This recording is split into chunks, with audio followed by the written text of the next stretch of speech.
Right now, without your permission, your cells are accumulating debris, misfolded proteins that have lost their three-dimensional shape and can no longer perform their function. Dysfunctional mitochondria leaking reactive oxygen species into your cytoplasm. Damaged lipids oxidizing inside your cell membranes.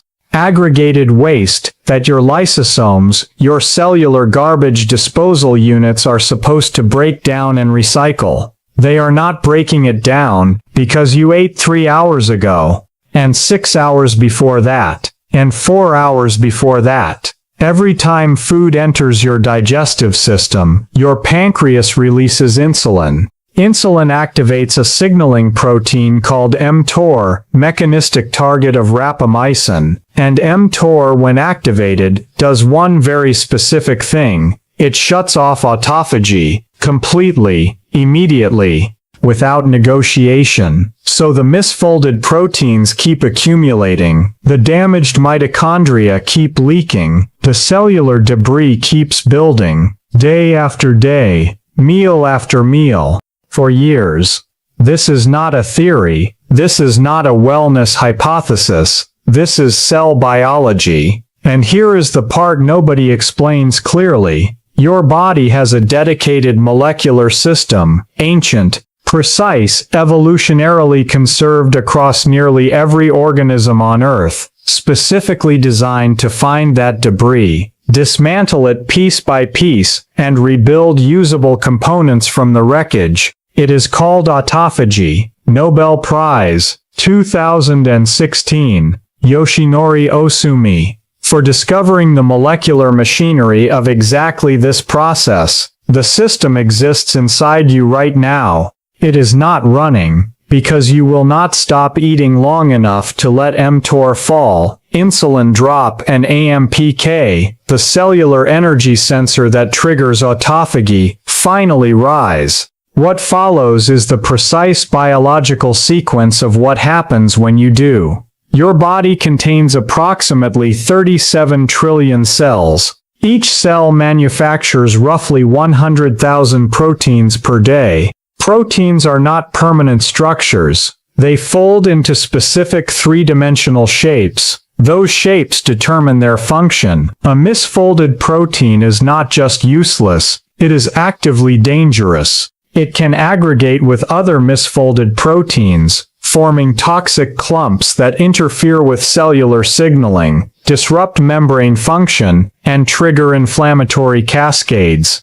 Alzheimer's disease involves aggregated amyloid beta proteins. Parkinson's disease involves aggregated alpha-synuclein. Both are in part autophagy failure diseases. When autophagy runs properly, these proteins never accumulate. They are identified, tagged with a molecule called ubiquitin, engulfed by a double membrane structure called the autophagosome, and delivered to the lysosome for enzymatic breakdown. The lysosome dissolves them into amino acids. Those amino acids re-enter circulation. Your cells use them to build fresh, correctly folded proteins. Waste in, raw material out.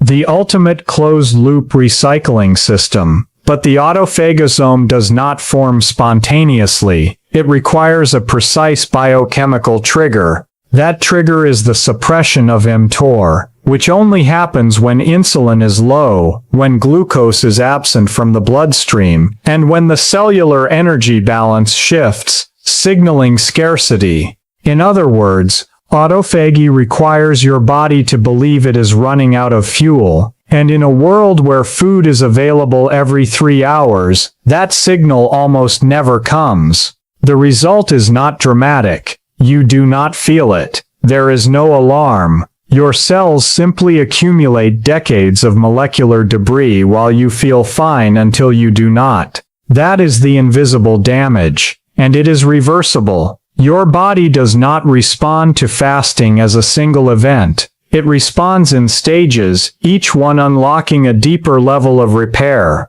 Understanding the exact sequence is the difference between fasting correctly and fasting randomly. Here is what is actually happening inside you, hour by hour, From hour 0 to hour 4, your body is in what scientists call the postprandial state. Immediately after eating, blood glucose rises. Your pancreas secretes insulin in proportion to the glycemic load of the meal. Insulin activates mTOR. mTOR inactivates the very protein that initiates autophagosome formation. Autophagy is off. Your cells are absorbing glucose, synthesizing proteins, building fat stores, processing nutrients. Nothing unusual, nothing beneficial from a longevity standpoint. This is simply digestion. From hour 4 to hour 12, something begins to shift. Blood glucose starts to fall as cells absorb it. Insulin starts to decline. Your liver, which stores approximately 100 grams of glycogen, begins converting that stored glycogen back into glucose, releasing it into the bloodstream to maintain blood sugar stability. Your muscles hold an additional 400 to 500 grams of glycogen, but muscle glycogen is reserved for local muscle use. It cannot be exported to the bloodstream. During this phase, you may feel mild hunger. That hunger is not an emergency. It is your ghrelin, the hunger hormone following its scheduled release pattern. It will pass within 20 minutes if you do not feed it. Insulin continues falling. The autophagy signal is building, but it is not yet dominant. From hour 12 to hour 16, this is the inflection point. The moment that separates a normal overnight sleep from an actual fast. Liver glycogen is now substantially depleted. Blood glucose is stable but low. Insulin has dropped to baseline fasting levels, and a cellular energy sensor called AMPK begins to rise in response to the declining energy state. AMPK does two things simultaneously. It turns autophagy back on, and it keeps mTOR suppressed. This is the molecular inflection point. The moment your cells stop building and start cleaning. At hour 14, autophagy is measurably active. Not deeply, but active. The earliest autophagosomes are forming. The first wave of cellular debris is being processed. This is your minimum effective dose. If you eat dinner at 8 in the evening and your first meal the next day is at 10 in the morning or noon, you are here. You have crossed the threshold. This is achievable without misery, without extreme willpower, without disrupting your life. But understand what this early autophagy actually is. It targets the most accessible debris first, superficial cellular waste. This is maintenance cleaning, the molecular equivalent of wiping down the counters. The deeper mess requires more time. From hour 16 to hour 24, your liver makes a decisive metabolic pivot. With its glycogen fully exhausted, it begins converting stored body fat into an alternative fuel source. Through a process called beta oxidation, fat molecules are broken down and converted into ketone bodies, primarily beta-hydroxybutyrate and acetoacetate. This is ketosis. And ketosis is not simply a fat-burning state, it is a neurologically significant metabolic state. Your brain, which ordinarily runs on glucose, shifts its primary fuel source to beta-hydroxybutyrate. And here is what makes this extraordinary. Beta-hydroxybutyrate is not just fuel. It is also a signaling molecule. It inhibits certain enzymes that normally suppress gene expression programs, including genes involved in oxidative stress resistance and cellular repair. Your fuel source is also your medicine. This is why people in ketosis report heightened mental clarity, sharper recall, and a specific quality of calm focus that is qualitatively different from the alert anxiety of a glucose and caffeine energy state. Between hours 15 and 24, ketone levels are rising. Autophagy is running. Your brain is running on a cleaner, more stable fuel. And your body is now in genuine metabolic repair mode. But there is a deeper layer, one that almost nobody reaches. After 24 hours without food, the autophagy machinery undergoes a qualitative shift. The early phase captures cellular content in bulk. Whatever is near the forming autophagosome gets engulfed. But after 48 to 72 hours, a different system takes over. This system is selective in a way the early phase is not. It targets specific damaged proteins and delivers them directly to the lysosomal membrane for individual degradation, one by one. This is not bulk cleanup. This is precision surgery. It targets the proteins that the early phase misses, the most stubborn, most damaged, most deeply embedded molecular debris in your cells, proteins that have been accumulating not for days but for months, possibly years. The proteins implicated in Parkinson's disease are a target. Certain protein fragments implicated in Alzheimer's are targets.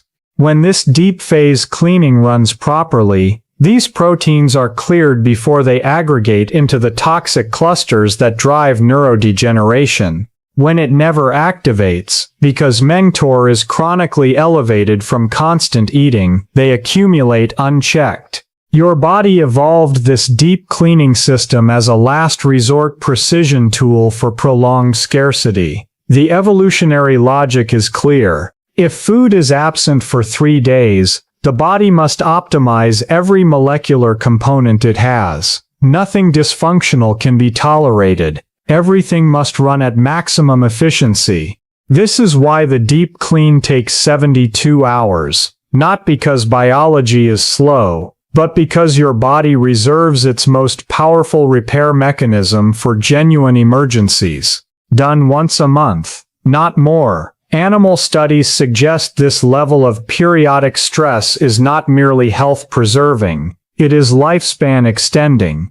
Now here is the mistake almost everyone makes. They treat fasting as the complete intervention. It is not. Fasting is the ignition key. It turns the system on. But the quality of what that system can actually do, how aggressively it forms, how efficiently it degrades, how powerfully it orchestrates repair, depends almost entirely on the molecular environment your cells are living in when you are not fasting. That environment is determined by what you eat. Specifically, it is determined by a molecule called NAD+, and a family of proteins called sirtuins. Sirtuins are the master coordinators of your body's repair process. They organize which damaged proteins get cleared. They control which defense systems get activated.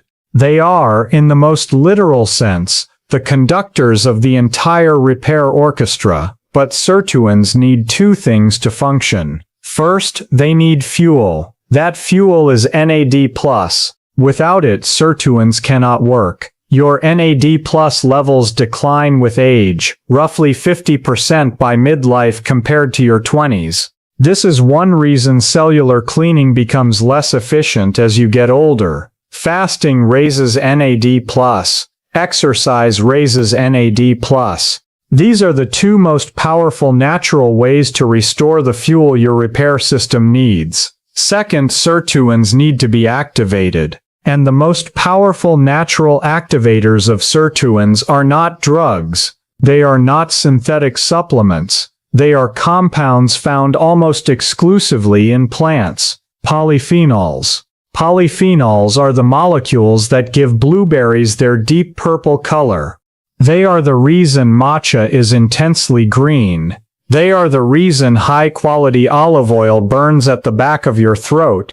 When polyphenols enter your cells, they bind to the sirtuin proteins and push them into a higher gear. They do not just support the cleaning system, they amplify it. Fasting alone raises the fuel. Polyphenols alone partially activate the engines. Together they produce a level of cellular cleaning that neither achieves on its own. This is why what you eat between fasts is not secondary information. It is the other half of the entire system. And this brings us to a concept that permanently changes how you think about food. There is a principle in molecular biology called xenohormesis. Xeno means foreign. Hormesis means a beneficial response to low-level stress. When plants are stressed, when they do not get enough water, when they get too much heat, when the soil is poor, when growing conditions are harsh, they produce protective chemicals to survive. Those chemicals are polyphenols, and when you eat that stressed plant, those same survival chemicals enter your bloodstream and activate the same survival programs in your cells. Your cells read the plant's stress molecules as a warning signal. Conditions are becoming dangerous. Activate defenses. Start repairing. Upregulate every protection system available. The plant's survival response becomes your survival response. This is not metaphor. This is conserved biochemistry. Here is a concrete example. Japanese matcha is shade-grown. In the weeks before harvest, growers cover the plants, blocking 70 to 90% of incoming sunlight. The plants deprived of their primary energy source respond by dramatically increasing chlorophyll production, which is why matcha is so intensely green. But simultaneously they produce significantly elevated concentrations of protective stress compounds, particularly a catechin called EGCG and an amino acid called L-theanine. The Japanese discovered this effect through millennia of empirical observation. They had no knowledge of the molecular mechanism. They simply observed that shade-grown tea produced a superior product, both in flavor and in how people felt when they drank it. The molecular explanation arrived thousands of years later. The same principle explains why wild blueberries, smaller, darker, grown on poor soil with inconsistent water, contain 2 to 3 times the protective compound concentration of commercially farmed blueberries.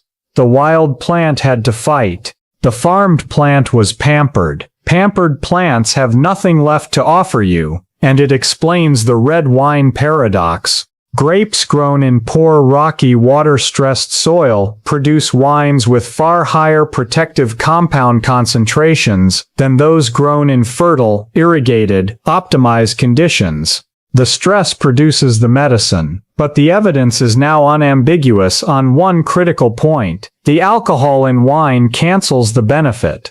A large UK biobank analysis of brain MRI data from tens of thousands of participants found measurable reductions in total brain volume and regional gray matter density in people consuming just one standard drink of alcohol per day compared to non-drinkers, 1 drink per day. The protective compounds in red wine are real. Their benefits are real. The neurotoxicity of alcohol is also real. And at the concentrations found in 1 glass of wine, the alcohol damage exceeds the polyphenol benefit. The answer is not moderation. The answer is to extract the polyphenols from their alcohol delivery vehicle, through food, through unsweetened matcha, through the plants themselves, and leave the alcohol behind entirely. Now let us talk about the specific foods that directly interface with every biological pathway this script has described. These are not superfoods in the marketing sense.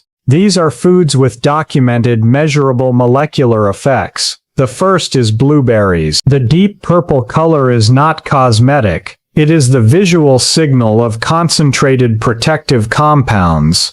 These compounds directly activate the sirtuin repair proteins and suppress the master switch of inflammatory signaling. But blueberries are not low in sugar. A standard 150-gram serving contains approximately 12 grams of fructose. Fructose is metabolized almost exclusively in the liver and can reactivate the very switch you are trying to suppress at excess quantities. A small handful, 80 to 100 grams, is the appropriate dose, not a bowl. The second is unsweetened matcha. The key compound in matcha suppresses the same switch that food suppresses, the switch that shuts off your cleaning system. It simultaneously activates the energy sensor that turns the cleaning system on. That combination is the same biochemical signature produced by fasting itself. Matcha consumed without sugar tells your cells to activate repair mode. One critical warning: if the matcha you are consuming tastes sweet, it has been sweetened. The sugar raises insulin and reactivates the very switch EGCG is trying to suppress. You are drinking a protective compound while simultaneously canceling its effect. Real matcha is slightly bitter, intensely green, and mildly astringent. That bitterness is the compound doing the work. The third is extra virgin olive oil, cold pressed. The peppery burn at the back of your throat when you consume high-quality extra virgin olive oil is not a flavor note, it is a pharmacological response. The compound causing that burn, oleocanthal, inhibits the same inflammation enzymes targeted by ibuprofen. At the concentrations found in approximately 50 milliliters of good oil, your throat is literally sensing an anti-inflammatory compound in real time. Additionally, the primary fat in olive oil activates the sirtuin repair proteins through a lipid signaling mechanism. Large population studies tracking thousands of people across decades consistently link high olive oil consumption to lower inflammation and lower rates of cardiovascular disease. 1 teaspoon in the morning combined with a quality resveratrol supplement creates a sirtuin activation effect greater than either compound alone. The fourth is avocados. Avocados are one of the few foods that do not trigger a meaningful insulin response. The healthy fats they contain, the same type found in olive oil, keep blood sugar stable after eating. Lower insulin response means your cleaning switch stays suppressed for a shorter time after your meal. There is also a compound in avocados called beta-sitosterol that competes directly with dietary cholesterol for absorption in the intestine, a relevant mechanism for managing harmful cholesterol. Eating half an avocado at the start of your eating window dampens the insulin response from everything you eat after it.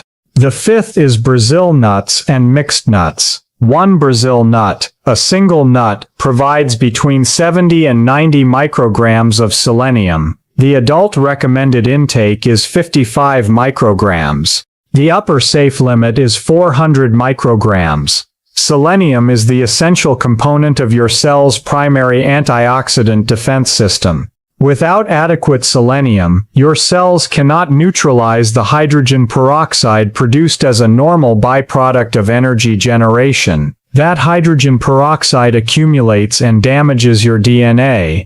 A 2023 study found that selenium deficiency accelerates cellular aging, converting normal healthy cells into non-dividing, inflammatory cells that actively accelerate tissue damage around them. 1 Brazil nut, daily, the most efficient selenium delivery mechanism that exists. Other mixed nuts provide magnesium for mitochondrial function, vitamin E as a fat-soluble antioxidant, and arginine for nitric oxide production, but they are calorie-dense. A 30-gram serving contains approximately 180 calories. Eat them intentionally, not mindlessly. The sixth is Brussels sprouts, lightly steamed, not boiled. The compound in Brussels sprouts, sulforaphane, is not simply anti-inflammatory. It activates a genetic switch that upregulates the expression of over 200 genes involved in antioxidant defense, detoxification, and cellular repair. Sulforaphane does not just reduce inflammation, it instructs your genome to build its own defense infrastructure. But there is a critical preparation requirement. Sulforaphane does not exist in an intact Brussels sprout. It is produced by a chemical reaction that only occurs when the plant cells are damaged, by cutting or chewing. An enzyme in the plant converts an inactive precursor into sulforaphane upon contact. That enzyme is destroyed by boiling. If you boil Brussels sprouts, you destroy the enzyme before the reaction can occur. You are left with the inactive precursor. useless in your digestive system. Steam lightly, or eat raw if tolerable. If you genuinely cannot eat Brussels sprouts, sulforaphane is available as a concentrated supplement. There is one more piece of this longevity framework that most people either ignore or misunderstand. Harmful cholesterol, specifically LDL, low-density lipoprotein. There is a growing faction in wellness communities suggesting that LDL has been misunderstood, that lowering it is unnecessary, that your body needs cholesterol. This position is not supported by the weight of evidence. Here is the precise mechanism. LDL is a transport particle that carries cholesterol through the bloodstream. When LDL concentration is elevated, these particles penetrate the inner lining of your arterial walls more frequently. Once inside, they oxidize. The oxidized particles trigger an inflammatory response. Your immune cells attempt to consume them.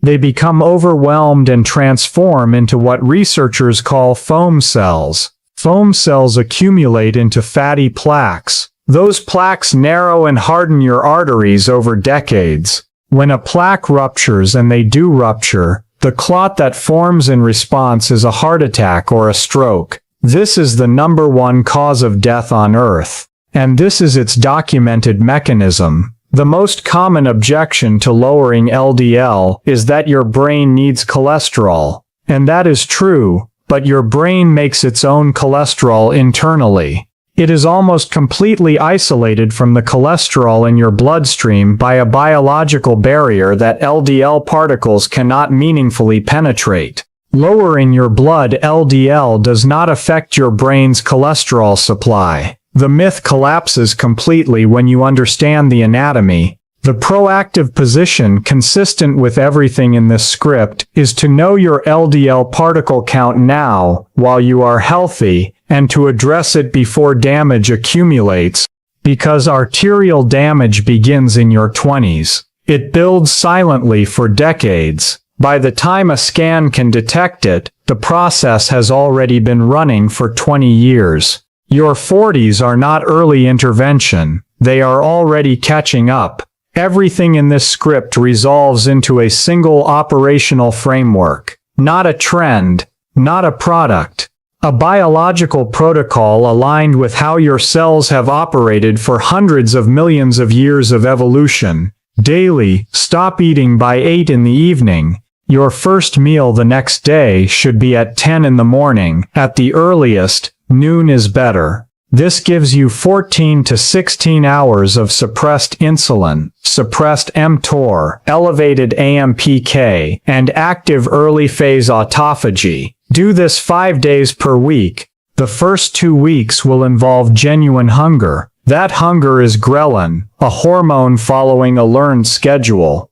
When you consistently do not eat at your previous breakfast time, ghrelin stops spiking at that time within 2 to 3 weeks. The hunger resolves, not through willpower, through hormonal adaptation. Once per month, extend your fast to 72 hours. The first 16 hours are the threshold crossing, early autophagy, glycogen depletion, the cleaning system activating. Hours 16 to 48 bring ketosis, elevated fat-derived fuel in the bloodstream, and deepening cellular cleanup. Hours 48 to 72 are when the most precise, most selective level of cellular cleaning fully activates, the level that specifically targets the proteins linked to Alzheimer's and Parkinson's accumulation. Do not do this weekly. At 72 hours, the body begins breaking down muscle protein in significant amounts. Once monthly captures the benefit without that cost. Your eating window is not a reward after fasting. It is the second half of the protocol. Fill it with unsweetened matcha, cold-pressed extra virgin olive oil, wild blueberries, lightly steamed Brussels sprouts, avocados and mixed nuts including one Brazil nut daily. Minimize refined sugar, ultra-processed food and alcohol. The goal after every meal is to return your insulin to baseline as quickly as possible, so the gap between meals extends your fasting window rather than fully resetting it. Monitor your LDL cholesterol annually, not just the basic number. Ask for particle size. Small dense particles are more dangerous than large ones at the same measured concentration. If it is elevated, address it now. Diet first, medical support if necessary. But do not wait for symptoms. By the time you have symptoms, the damage is advanced. We started with 37 trillion cells, quietly filling up with damage they cannot clear. Misfolded proteins, dysfunctional mitochondria, oxidized lipids, accumulated molecular wreckage from decades of uninterrupted eating, elevated insulin, and a cleaning system that was never given the gap it needed to run. None of it is permanent. Your cleaning machinery has not broken. Your repair proteins are still present. Your lysosomes still contain everything they need to dissolve every category of cellular waste described in this script. The molecular infrastructure for cellular renewal is intact inside you. It just needs the signal. The signal is not a supplement. It is not a product. It is not a protocol someone is selling. It is the temporary, deliberate, ancient act of not eating for long enough, regularly enough, with the right molecular environment in between. Your body already knows how to clean itself. It has known since before you were born. You just have to stop interrupting it.